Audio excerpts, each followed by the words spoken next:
What's up, guys? I already see. I was waiting for Canes to 305, 305, 305. It's like, hey, hey, the Hurricanes are in great position now, man. Great position. They've done exactly what they've had to do, right? Exactly what they've had to do.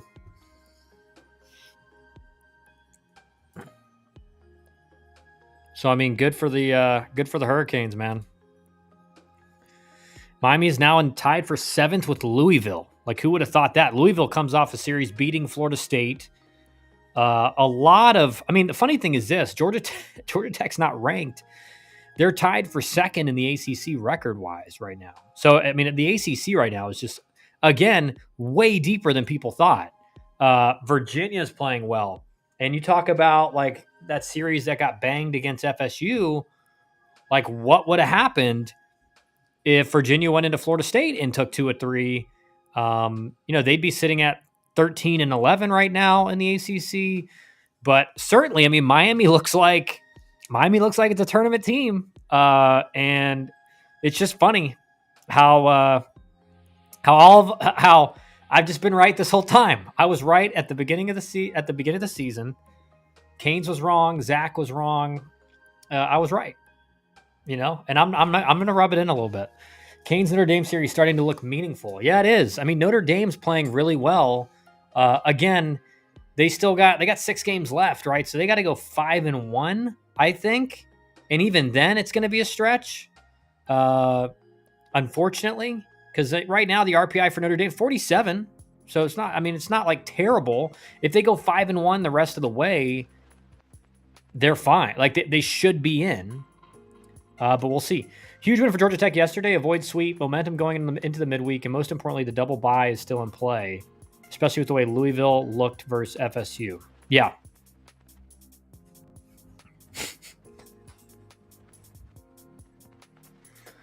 I just saw Nate Orf's comment, and I couldn't even read it. I couldn't even read the whole thing. Shocker, still blushing when you're finally right about something. Hey, some of us never change, man, Some of us never change. What's up, Orf? How you doing, man? But Burke, 100%. I mean, that's a season-changing win because they lose that game. You've lost, what was it? It would have been 8 in a row at that point. And you've kind of like thrown away the hosting possibility. Again, they still had that possibility, but you almost have to like sweep the rest of the games. And you've got a tough Duke team. Georgia Tech, really important. They kind of sweep Western Carolina this weekend. I mean, that kind of has to be the goal. And then, you got Duke and Louisville, who are both playing really well. Duke at 14-10 now in the ACC. Louisville at 12-9, coming off of beating Florida State. So the thing is this: if Georgia Tech sweeps this weekend against Western Carolina, and they beat Duke and Louisville, they're a for sure host, and they're very much in the national seed contention because Duke's playing very well now. Louisville's RPI is 20, and they just beat Florida State. So I think like Georgia Tech has the right schedule left to still become a national seed. They have to play well now. There's no room for error, right? There's no room for you can lose one series. I mean, it's just you've given that opportunity away. Notre Dame 5-1 or 4-2 in a nice run in the ACC tournament gets them in. Yeah, I think so, Buck. I think so. I totally agree. I think at 4-2, 14-16, like they're gonna have a pretty decent run in the ACC tournament. But if they're 5-1 and have they don't even really need that good of a run, I don't think. What kind of JUCO players would a small D1 down south be looking for? I've got a solid shortstop with 10 home runs and other infielders with 10 home runs, but these guys are getting such little exposure and interest in current environment. Well, I mean, to be fair, I mean, or to just be frank, I mean, there's going to be a lot. I'm assuming those guys, as like portal season and transfer season picks up, they should be getting more interest. The other thing is it's really expected this post, the coaching carousel this summer is supposed to go pretty wild from what I've heard. So there's going to be a lot of openings, supposedly. It's not like 100% thing, but there's probably going to be a lot of momentum, especially among some big schools, right? Georgia Tech's head coach Danny Hall is retiring after this year. No one really knows which direction they're going to go. A lot of people think James Ramsey and myself, like, it's probably the best candidate. But you just never know. You never know what direction they're going to go. There's a couple SEC schools they may have openings. A couple of, depending on what happens at Georgia Tech, there could be multiple openings in the ACC. And then the trickle down from that as well, like, these assistant coaches so there's going to be so much movement. I think there's a lot of places right now that are kind of on hold. The other thing is this, Orf, you don't know, these coaches don't know how much they're losing in the portal. Like they have no idea until after their season's over and they have those exit meetings. And even in the exit meetings, a player might be like, yeah, I'm coming back. And then the next day he's like, I'm going to the portal.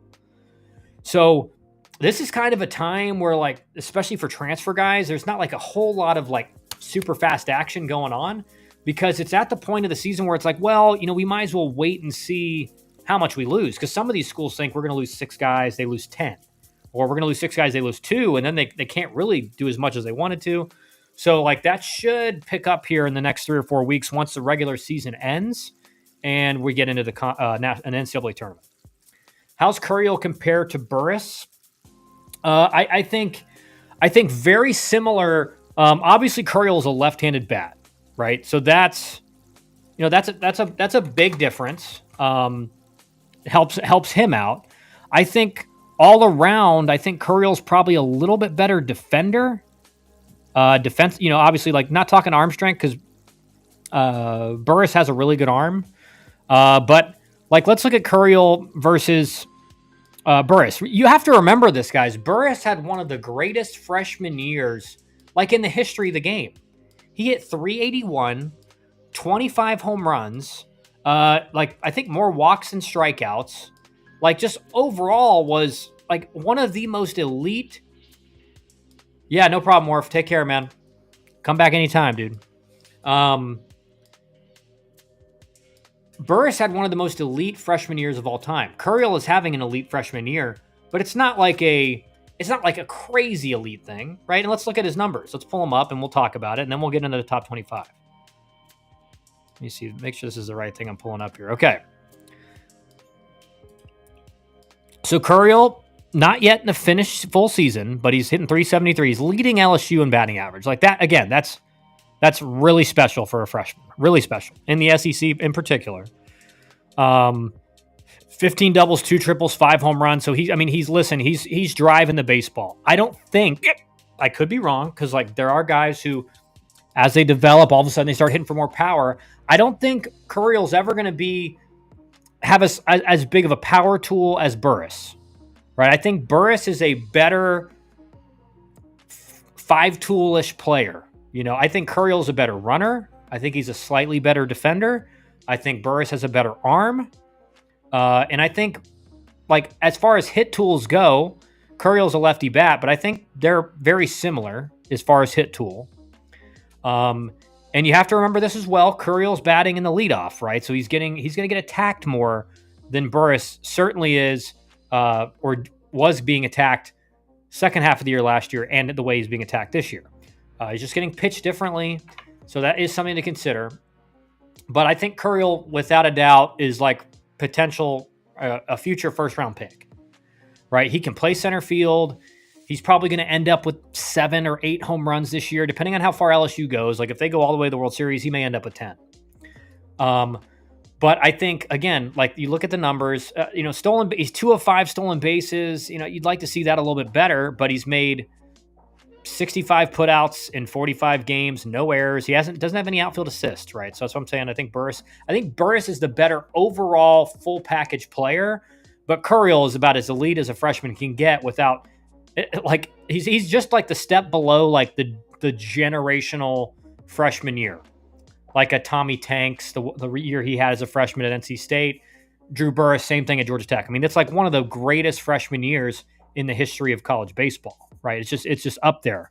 But I think Curiel is very good. Like he is very good, and he's only going to get better, right? When he's this advanced, when you have this advanced of a hitter, he's just going to continue to get better. Oregon and Irvine established themselves this weekend. Yes, and again, I don't think those of us who have been paying attention all year, none of us were surprised that Oregon swept Oregon State. Like it's just, again, that like who had they played? Who had they played all year to warrant? They're not a bad team, right? And I think some people get that confused and they think, well, you think Oregon State's not good? No, it's not what I'm saying. There's a difference of in the caliber of a team who is a national seed, a top 7 or 8 team, and a team who's like a top 25 team, which I think Oregon State is. I think Oregon State's like a back end of the top 25 type team. I could be wrong, but like I was not surprised when Oregon State swept them, especially how they played against Cal State Northridge the weekend before. Like they're in like a shootout against Cal State Northridge, and they're the number 3 team in the country, and still Oregon State falls to 7. They got swept and they fell 3 spots. They fell 3 spots. Like it's unbelievable. The thing is this, Oregon State to me, and what you can like, because what people will say is, well, they got beat by Oregon, and Oregon was number 13 last week. Oregon was number 13, so it's not like they played a really good team. But it's like, yeah, but they haven't played anyone all year, so like they finally face a good team. And again, they beat Irvine, but it's that's a little bit different, right? And I think everyone can agree that Irvine's a really good team, but it's like a top tier mid major. It's not quite the same as facing a top tier Power 4. But like this should have been the wake up call, I think, for D1 baseball. I think it should have been like, okay, maybe Oregon State's not as good as we think. Like we need to. I think they should have dropped out of the top 10, just to be honest. Because I think they're like 19. I think they're like a 20 in the rankings, but they're just super overhyped, and I don't get it. Oregon State's being judged as if Adley Rushman is still on the team. Yeah, I mean, like, I'm just going to go look at their numbers and just see. And again, you have to caveat it with. Like, we can look through their schedule, guys. And, like, I think you guys are going to be amazed at, like, how this team... there we go, barely. I want barely any volume on the music. Like, how this team... The teams they've played. I mean, like, I think a lot of you guys... And I've been talking about it, but a lot of you guys are going to be like, oh, like, didn't know it was like that. They're hitting 294 as a team. 294 as a team. Now, remember these stats when we look through their schedule. They're hitting 294 as a team. They've scored 318 runs in 42 games. So they're scoring about 7, let's just call it 7.5 runs per game, which is like, okay, that's good. That's decent. It's nothing elite. It's good, right? They have 82 doubles, 7 triples, 68 home runs. They're slugging .505. That's really good. So they can slug. But remember, we got to look at the teams they're playing. They're on base. They've stolen 23 stolen bases. They're very one-dimensional. On base is 409. Got a lot of guys with high strikeout numbers. And then pitching-wise, we'll see. They're pitching to a 4.6 ERA. I mean, does that sound like a top 4-3 team? They're pitching to a 4.6 ERA and they're hitting like 290 and they're scoring like 7.5 runs a game. They have a lot of strikeouts. They have not a lot of walks, but they've given up a lot of runs. Now let's look at their schedule. Alan, think Florida can make a run? 100%. Florida's really good. They had a terrible start to the year, but definitely Florida can make a run. 100%, Alan. 100%. All right, so let's just look through the schedule real quick. I'm going to pull it up so you guys can see. This is Oregon State's schedule. Xavier, UNLV, Indiana, Xavier. All right, they go 4-0. Houston canceled. They beat Virginia 7-2 when Virginia was playing absolutely terrible, right? And this was opening night when Virginia lost their Friday guy, Evan Blanco. So they were without Evan Blanco. They lose to Oklahoma 4-8, lose to Minnesota 4-10. They barely beat Baylor 4-3, lose to Auburn 7-8, but played them close. Beat Ohio State, who's been really bad this year, 12-10. Then they play San Diego. They beat them 11-3, barely beat them 2-0, sneak by them 5-2. Washington State, 15-1, 4-3. Grand Canyon, they win 6-4. Santa Clara, they win 8-0. Grand Canyon, 3-1. Rutgers, 7-3. Cal Poly, 4-1. Cal Poly, they lose 6-7. Cal Poly, they win 8-2. Right? Solid, really good mid-major team, but they're not like dominating them. Washington, they win 5-2. Nebraska, they lose 3-7. They win 16-5 against Nebraska. Then they lose 7-16 against Nebraska. Irvine, lose 0-12. Then they win 4-2. Then they win 7-4. See, they've won a lot of close games against teams. Again, if this is a top 5 team in the game in college baseball, they should be their margin in their wins should be a little bit higher than it is. University of Portland, they win 10-6. Cal State Fullerton, they win 7-3, 17-10, 9-8. UCLA, they win 7-1. That's a good win. It's a midweek. It's a midweek game. It's whatever, but it's a good win. Cal State Northridge, 13-8, 16-11, 15-12. They give up 31 runs to Cal State Northridge, who has like less than 20 wins. Okay. Then they play Gonzaga in the midweek. Barely win 4-3, win 8-3. And then Oregon State beats them 3 straight games. Or Oregon beats them 3 straight games. And then they play Oregon again on Tuesday? Okay. We'll see. So again, it's just like when you line this schedule up against all the other teams that are in like the top 10, you're just like they have to be held to a higher standard than this. Like they should, realistically, if they're a top 3 team with that schedule, they have like 3 losses. Like that's just, and that sounds unfair, but that's just the reality of it. Agree about UF from Burke. Danny, most any team in the SEC is capable of a run. Yeah, for sure. Florida, again, like preseason was thought to be a top 10 team. So it's like, it's just, they figure it out. They figure it out. Canes, how is Boston? How are BC's facilities? Afternoon. What's up, Zach? The Miami Hurricanes are walking into the stream today with their head held high. They are. We're going to look at the rest of the top 25. What did I tell you? Even if Oregon State got swept, they would be in the top 10 still. Yeah, it's again, I think there's a blind spot there. The whole year, Zach, and you've agreed with me, I've agreed with you, is that they're just, Oregon State's completely just overhyped. That doesn't mean they're a bad team. They're not a top 10 team. They're just not. We just went through their schedule. They've played like nobody. And all their losses are to good teams and some bad teams. So it's just like, it doesn't make sense.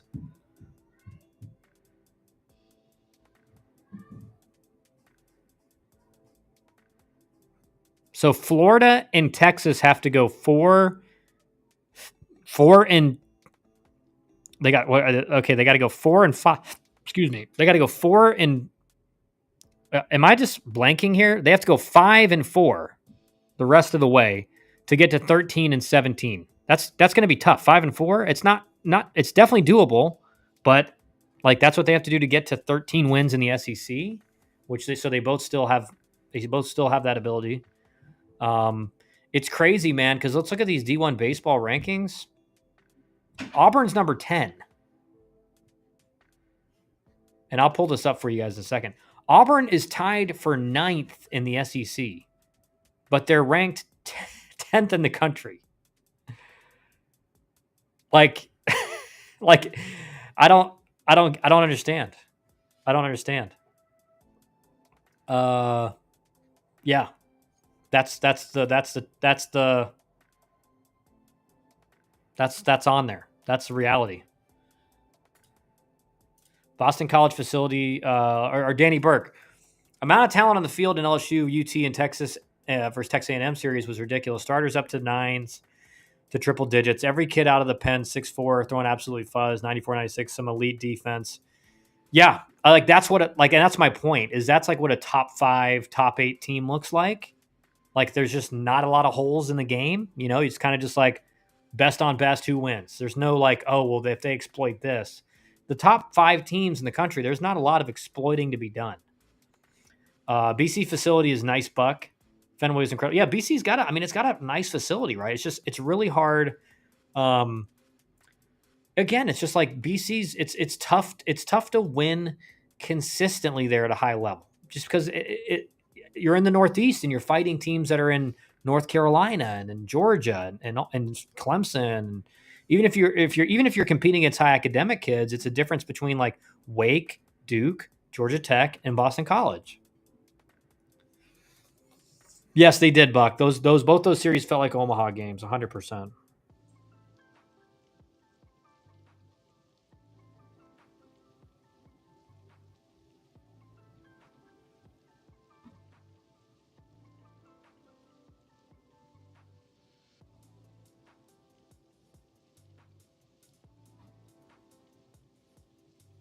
All right, let's look at these. All right, so Texas obviously swept A&M. That was a big damper for A&M just because they've been playing so well, and they really did play well against Texas. They just kind of couldn't. They couldn't get over the hump to win a game. I mean, it was just like they were always close. They just could not get it done. Um, Incredible season by Texas, right? Unreal. Schloss is going to slosh, I guess. And I hate saying his last name. I feel like I'm always like saying it wrong, like Schloss. It's just like a lot. But it's like we talked about at the beginning of the year, guys. What does an elite coach do? It's what Schloss has done at Texas. That's what he's done. They're 37-5. They're number 1 in the country. No one projected that.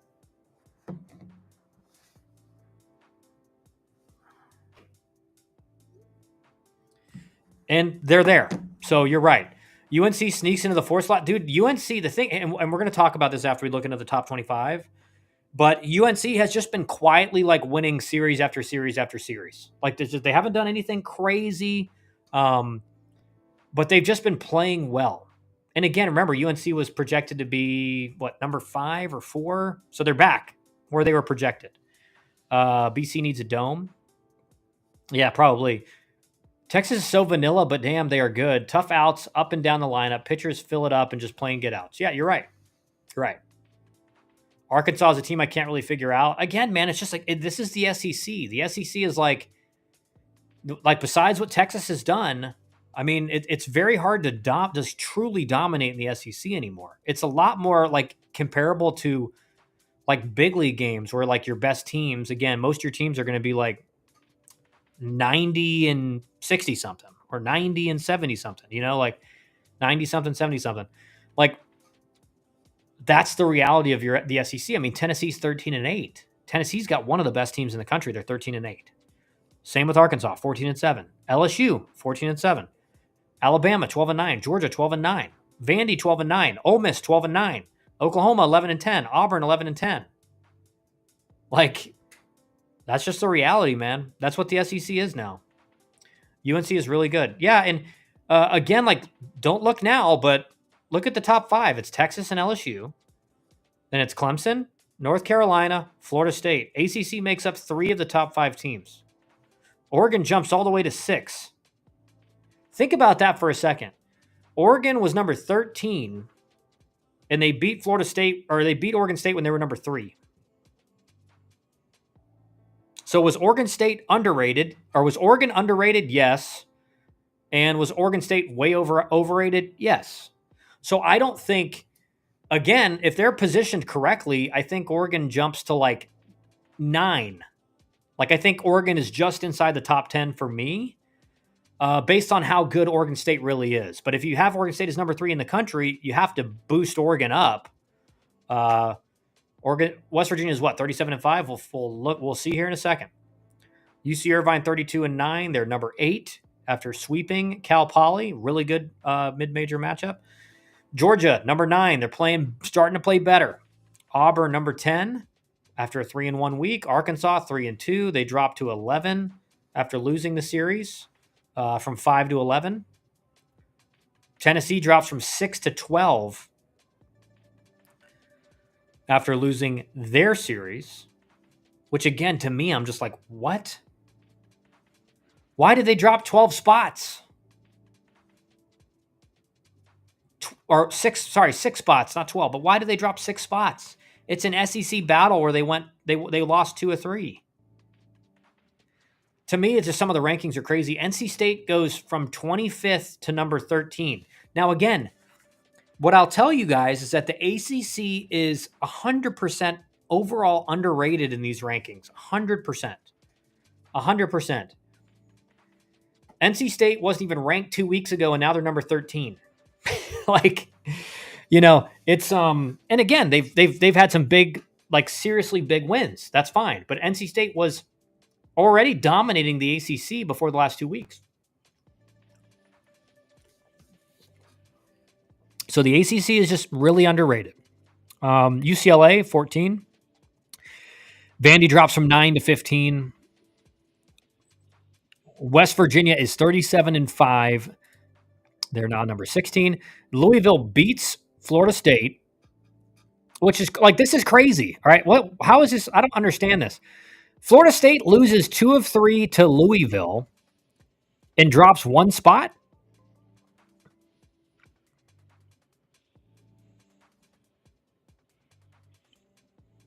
But Arkansas loses 2 of 3, drops 6 spots. Tennessee loses 2 of 3, drops 6 spots. Like, it's kind of crazy. And Clemson, dude, Clemson dropped 1 spot. Clemson dropped 1 spot and got swept. Clemson dropped 1 spot and got swept.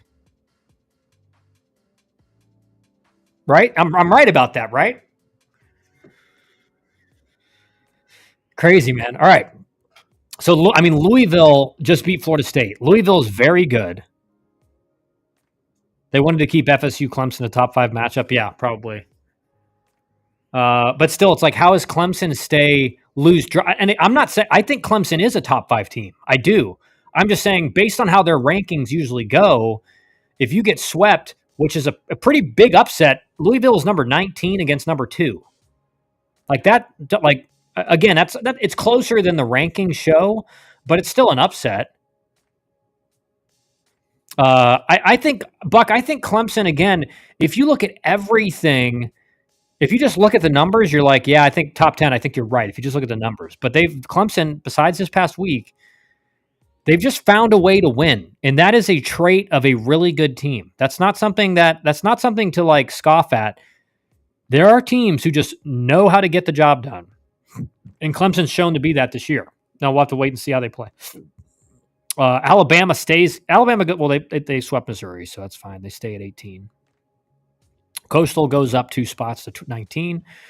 Troy, another good weekend, goes to 20. Oklahoma, 1-3, drops from 14 to 21. So again, what you're starting to see is some of these SEC teams that were like in the top 10 and like top 12, like all of a sudden, like the SEC gauntlet grind is hitting all of them, and they're starting to kind of spread out in the rankings more. Again, for a while there, it was like the SEC was like the whole top 10 was the SEC, but now it's starting to space out a little bit. Ole Miss goes 3-1, and they remain right where they are. Oh my gosh, it's just amazing. Arizona loses their series, but they're still in the top. They drop 8 spots. Who was that series against, guys? Who did Arizona lose to? Kansas comes in after going 4-0. That's fine. Georgia Tech is bounced from the top 25 after going 1-3. Like, no surprise there. Again, Georgia Tech deserves to be outside the top 25. I do think, like, my prediction now is that they've figured it out. You're going to see them play back to their normal standard of baseball. There's when you're on a stretch like Georgia Tech was on, and you just cannot seem to get a win. What has to happen to get back to the team you were is a star player has to have a big moment where they put the team on their back and will it to victory. Drew Burress hits a game-tying 2-run home run in the 9th inning to tie it. And then ultimately, Kent Schmidt, who was out for 20 plus games, and we've been talking about like you're starting to see he's missed in the lineup, comes back, has a really solid weekend for a guy who hasn't played in 20 games, and he hits a walk-off home run in the 10th. So two of your star players came up when you needed them most. So just book it right now. Georgia Tech going to play really well this coming weekend, this midweek. They're going to be back to doing what they were doing before. So I think Georgia Tech is going to end up being a host. I don't know about national seed, but I think they'll end up being a host. Again, because they got good opponents coming up that can boost the RPI and everything like that. But let's just do a little numbers game here. Let's see SEC versus ACC. Texas. So we got 1, 2, 3, 4, 5, 6, 7, 8, 9, 10 SEC teams in the top 25. Okay, 10 SEC teams.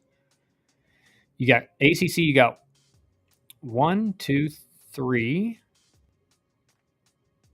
4, 5.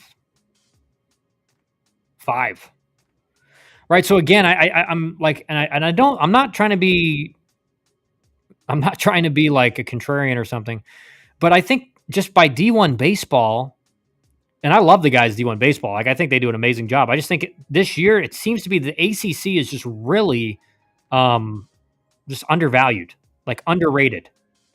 It's like if you're not dominating the ACC, you're not ranked. And even if you are dominating it, kind of like you're not ranked, right? It's weird. It's really strange.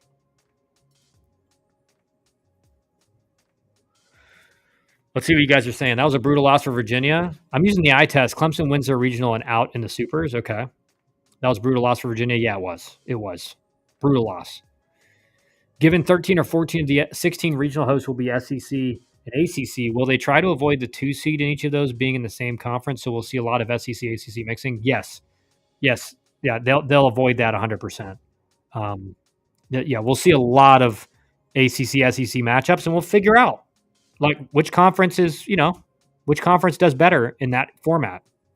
Even though, again, the regional format is not a good format for determining which is the better team, because you're playing them one game sometimes, then you got to go play other teams, and then all of a sudden you show up back in the winners bracket and you're burnt out and you're facing the number 2 or 3 guy for like Tennessee or whatever. So it's not a great format for it, but we'll get to see the matchups. Where's Miami in the rankings? 33, 34? That's the thing. I think there's a lot of, me personally, I think there's a lot of ACC teams just outside the top 25. So whether that's, again, the crazy thing is this. Georgia Tech is tied for second in the ACC record-wise, and they're not ranked. Duke is ahead of Louisville in the ACC. They are not ranked.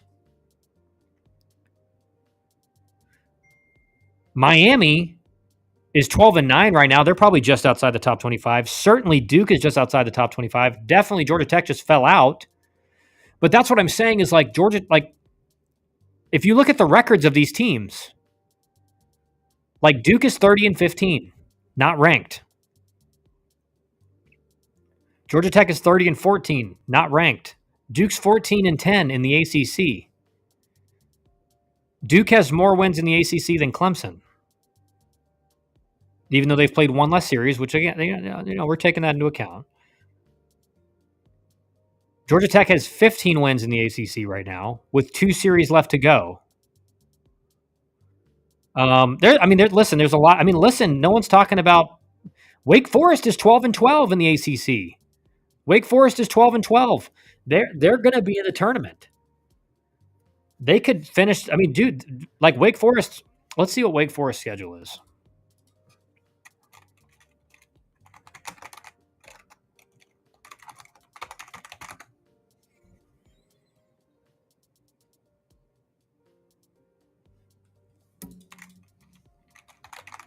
Let's see what Wake Forest's schedule looks like to finish out. All right, let me stop sharing that. Okay. Um, let's see. Who does Wake finish with?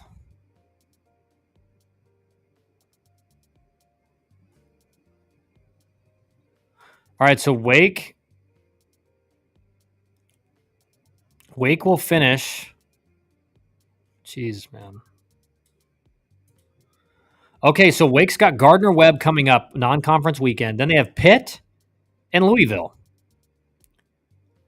So, like, watch out for Wake Forest. The Louisville series is going to be really tough, but like they should win the Pitt series.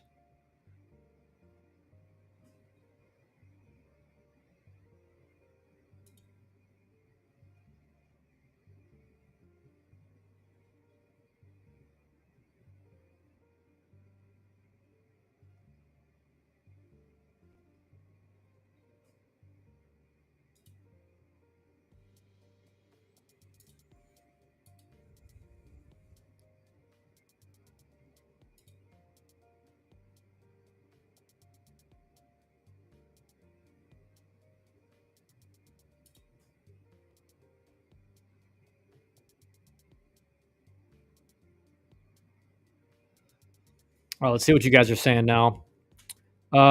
Dude, you guys, I looked away, I'm reading, and then all of a sudden there's 25 comments.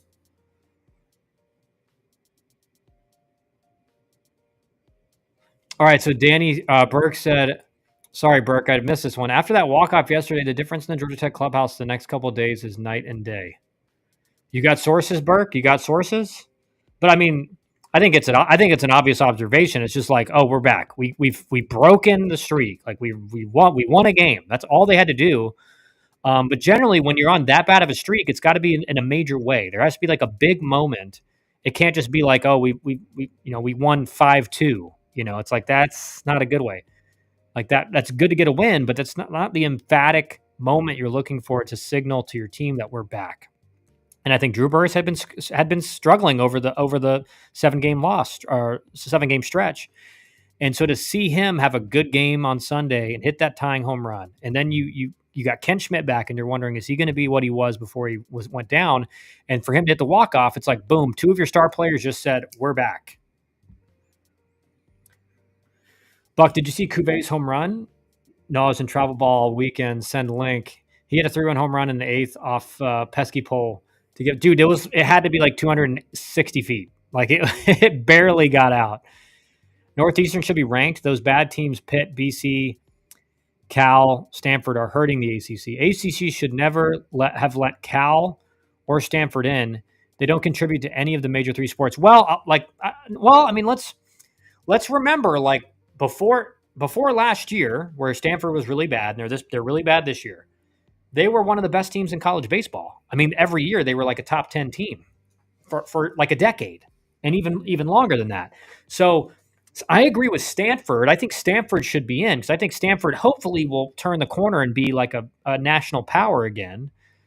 Cal had always had a decent program, but you didn't expect them to come in and dominate the ACC in any large way. And again, I think it's important to point out that a lot of people think that the AC, and especially this year, again, like with how the rankings are looking, a lot of people think that the ACC was kind of soft. Well, who are the bottom 2 teams in the ACC this year? Cal and Stanford. So all those people that said, well, the Pac-12 and this, and they're way better than you think, and you're discrediting them. The worst teams in the ACC this year, by conference record, are Cal and Stanford. Stanford is 7-17. Cal is 6-18. And I've told you guys, like traveling east to the East Coast from California, that is not an easy thing to do. It's much easier for these teams on the East Coast to go west. It's not even an adjustment. Like I said, when I would travel to spring training, the first week and a half, you wake up at like 3 a.m. and you're like, you feel 100% fully rested, like you just got 12 hours of sleep. And then you look and it's 3 o'clock and you're like, I don't got to be up for another like 2.5, 3 hours. Like, this is awesome, right? So going west is totally easy. I'm curious, why has SMU never had a baseball team? I don't know. I hope they should. They should get one because I mean, there's plenty of players in Texas. Cal and Stanford contribute in football and basketball, and eventually they will in baseball. Yeah, I mean, Stanford's always pretty good in football. Cal usually is pretty good.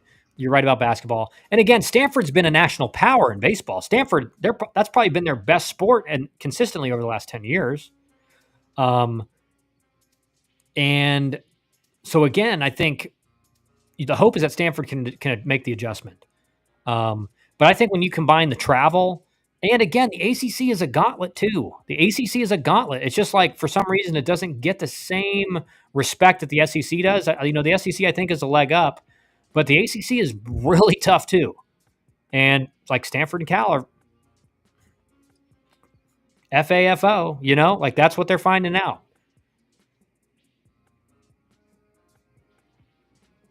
Because Eric Dickerson couldn't swing it. ACC is elite because of the academics and athletics. Cal and Stanford are perfect fit for the ACC. Yeah, they are. I mean, because the ACC is kind of like it is the best athletic conference combined with the best academics. Bryce, hello. I'm about to leave, Bryce. I gotta get ready. I gotta head to practice soon. That cross country travel for Cali teams has to be brutal. I'm sure that has at least a little to do with it. Yeah, I mean, again, traveling east sucks. Traveling west is like the easiest thing in the world. So they're not getting as much of an advantage as they are getting a disadvantage when they travel east. There's no doubt about that. There's no doubt.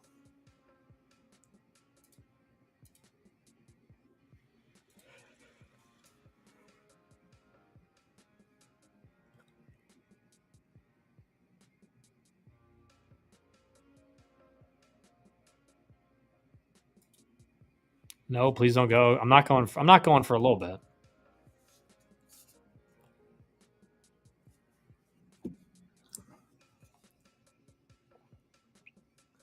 All right, let's see.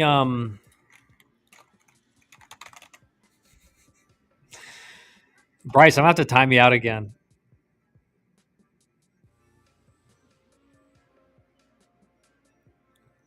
I'm looking through some D1 baseball stuff right now to see what.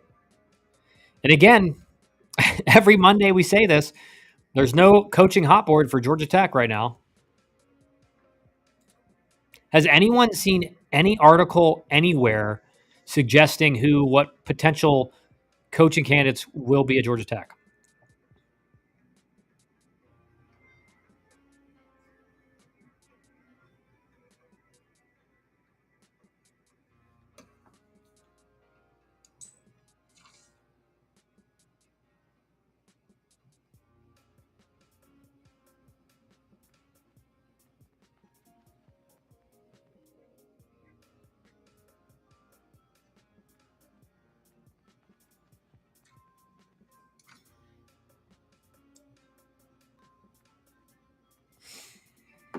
Miami football is not elite academics.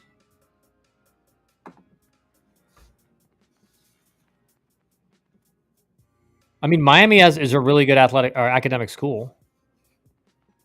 What do you mean? That's Miami gets like a bad there's a bad connotation to Miami because of the U, and so everyone thinks about them in a good way, like for really good athletics. But Miami's actually it's a really good school. So it's a very good school.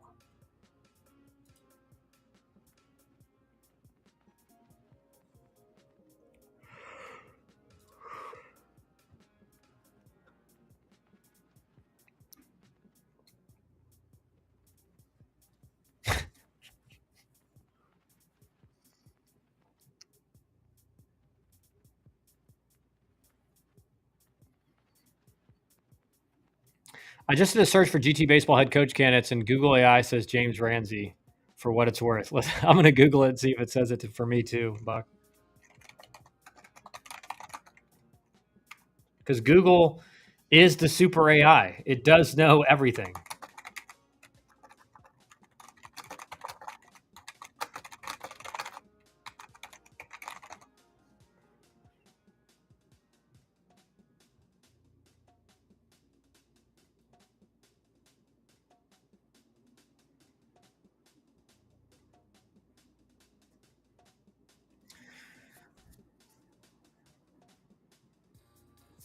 Let's see. When are you getting a mullet? I'm thinking about it. I'll say it like that. I'm thinking about it. Just did. What do you make of the way we won the series? Two games we could have easily lost. I just think Miami's playing well. Like they're finding ways to win games. The offense is starting to show up better. I don't think the offense is what it is, but they're playing at their like the high end of their spectrum offensively. They're playing at. Um, and so I think Miami's just playing well, right? And that was a series like you won a sweep and they did it, right? So they've two sweeps in a row in ACC. That's tough to do no matter how good your team is. I guess I mean in football in general across the country at top tier football programs, I wouldn't expect the players to be focused on academics per se. Oh, I mean, most of the baseball players aren't, Cap. Like my assistant coach when I got Georgia Tech said, remember, baseball second, school first. That's what he said.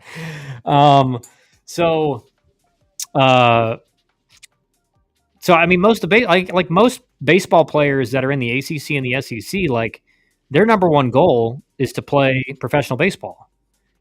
And they go to the ACC particularly because they know I'm going to play really good baseball. I'm going to have a chance to get drafted, but I also am going to get a good degree. So you kind of get the best of both worlds. Kyle, what about the West Virginia coach for Georgia Tech job? Yeah, I mean, I think that could. I think that's that. I think that's a possibility. I mean, listen, the thing that's weird is that we don't have any idea what anyone thinks.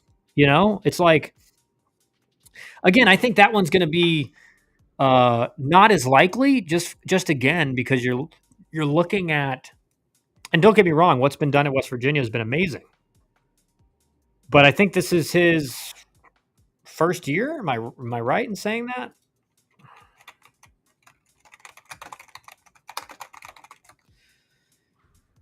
You don't get a mullet, you earn it.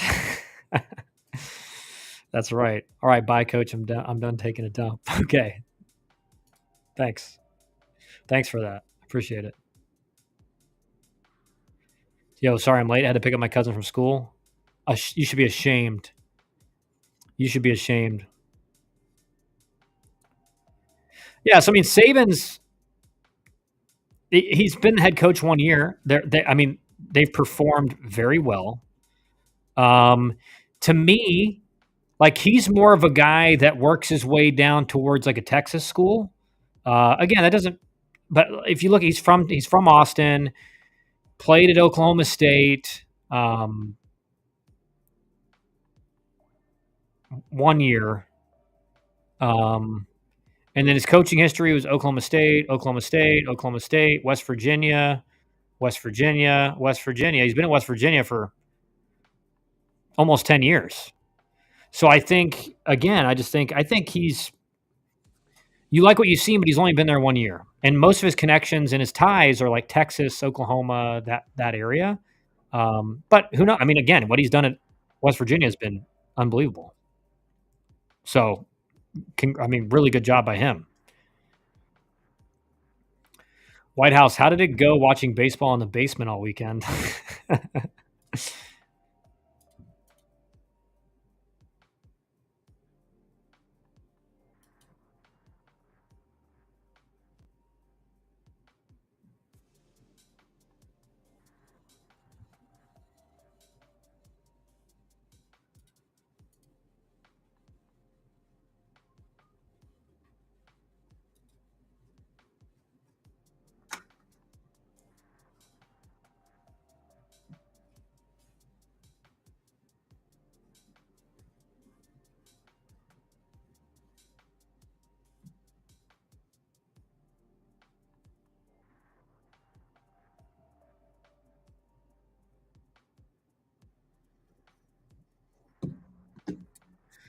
It went all right. I had to run to the gas station, bank, and store in the middle of eating my wings, but other than that, it was good. That sounds nice, man.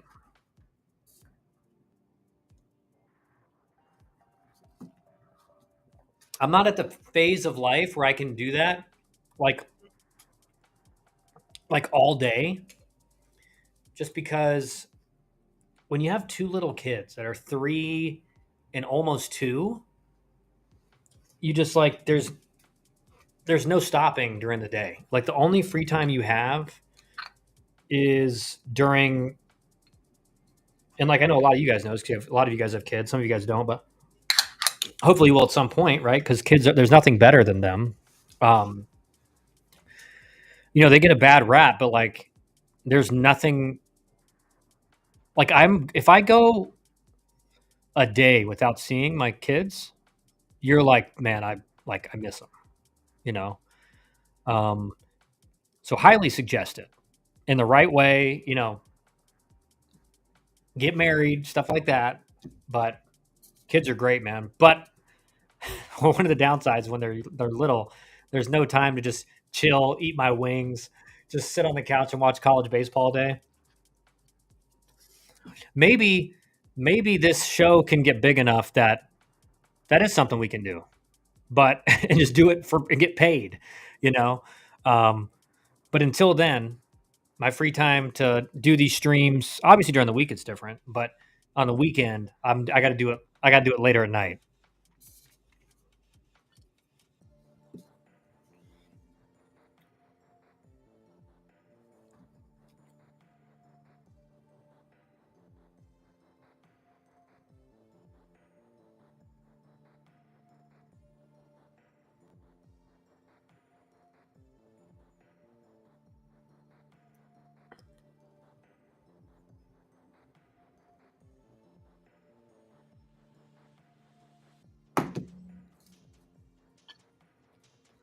My wedding is 5 months from now. I'm running out of time. Oh, congrats, man! How old are you, White House?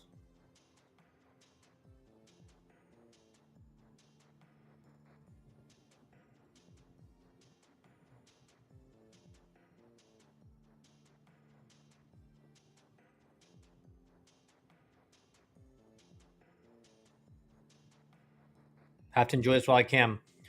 Well, you know what? At some point, this is what I tell myself: is at some point, both of my boys are going to be massive baseball fans, and then I'm be like, dudes, like it's Tennessee, Texas A&M, or Texas A&M tonight, and they'll be like, oh, like let's turn it on, So at some point, I'm gonna have like built in like two guys I can watch baseball with whenever I want.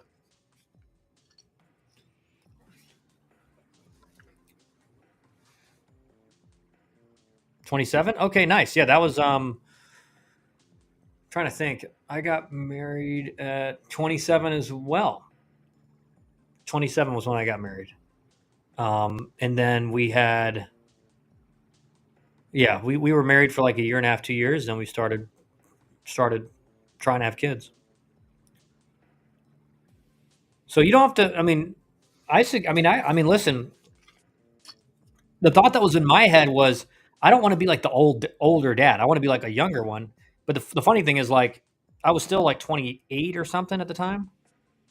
It's a dream when your son is a big baseball fan player. However, getting my son to sit down and watch him the whole game is rather challenging. Yeah, it's different in this environment, Buck, right? Like when I was growing up, we didn't have like the smartphones and all that stuff that was preventing kids from just sitting down and watching the game. And I also had the benefit of my dad being a front office executive, so I could go to the game whenever I wanted to. I get tickets right behind home plate. I can park in a parking deck or a parking lot that's right in front of the stadium, so I don't have to walk a mile. And I get in for free. And my dad even had a card that we could go to any concession stand in the stadium and pay for it with that card, and it was comped by the team. So when I would invite friends, they're all like, "Dude, are we getting the card?" I'm like, "Yeah, we're getting the card, man. What are you talking about? Like, yeah, we're gonna we're gonna ball out." And my dad did say like every once in a while, like they would have like a financial meeting, and they were like they would go over the numbers on all the executives' cards, and my dad's was always the highest, but he didn't care, because he wanted us to come to the game and hang out. And if the Braves were winning, we were in like the seventh or eighth inning, we were allowed to go up in the box with him and like John Sherholtz and those guys. And but we were very well instructed that if all of a sudden the game got tight, we needed to leave.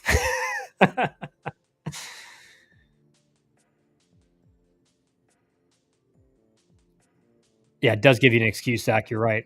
Danny, watched college baseball with my 18-year-old this weekend. Nothing better. You're gonna love it, dude. Yeah, I know. I can't wait. I can't wait. Just gotta grind through these first through these first like 12 years. Even though it's fun doing that anyway. I have to learn how to play MLB The Show. I keep getting my ass kicked when I play against my cousin. Yeah, I haven't played like a baseball video game in so long. It's actually crazy.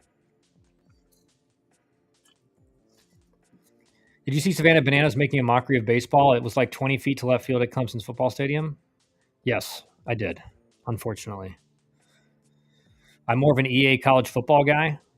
Yeah, I get it. I love the football. Football. I mean, dude, the college football games are sick. Like the dynasty mode and stuff. I remember me and my friends in high school. We had like a dynasty league. It was sick. Sun is looking to defend state championship title down here in South Florida. Team has won 3 of the last 4 state championships. Amazing run. Regional semis start tonight. Good luck. Good luck, Burke. Good luck. Hopefully they come out with a college baseball video game. I think they will, 100%. Like I think they have to. I think the game's so big now, and the one thing is the one thing the one thing you have to think about though is if they make a game, they have to give players money for the game. Like all the big league guys get a check every year for being in the video games. Like they have to pay them. So is that too much money in terms of a college baseball game to give out? I don't know. Baseball with kids when they are 5, 6, and t-ball is really fun. So you only have a few years. Yeah, I'm already out in the yard, like throwing the ball and letting them hit. Not doing too much coaching, just letting them have fun. My oldest son, he holds it with a left-handed grip, but he swears he wants to hit righty. So I'm just like, okay. And then every once in a while, I'll be like, hey, try lefty. And it's like, boom. But I'm not pushing too hard. BRB, what school? All right, guys, I got to go. Got an earlier practice today with the playoffs coming up soon. So I'll be back tomorrow. Thanks for chatting. Thanks